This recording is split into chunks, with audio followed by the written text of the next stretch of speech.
बारामतीतील मोरगावमध्ये धक्कादायक घटना घडली असून वीज बिल जास्त येते, मीटर रीडिंग तपासावे अशी सातत्याने मागणी करूनही दखल घेतली जात नसल्याने एका वीज ग्राहकाने महावितरणच्या टेक्निशियन महिलेवर चक्क कोयत्याने वार केले आहेत. ही महिला कर्मचारी गंभीर जखमी झाली असून तिच्यावर उपचार सुरू करण्यात आले आहेत. दरम्यान संशयित आरोपी अभिजित पोते याला पोलिसांनी ताब्यात घेतला असून पुढील तपास पोलीस करत आहेत.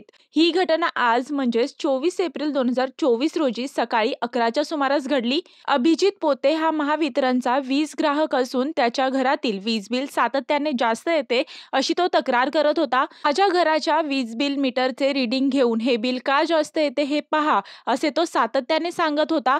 मात्र त्याची दखल घेतली जात नाही असे त्याला वाटल्याने त्याने चिडून जाऊन महावितरणच्या कर्मचाऱ्यांना जाब विचारला.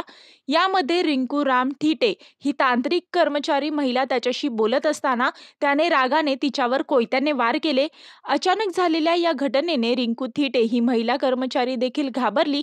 मात्र तोपर्यंत अभिजित पोते याने तिच्यावर वार केले होते. यामध्ये ती गंभीर जखमी झाली आहे.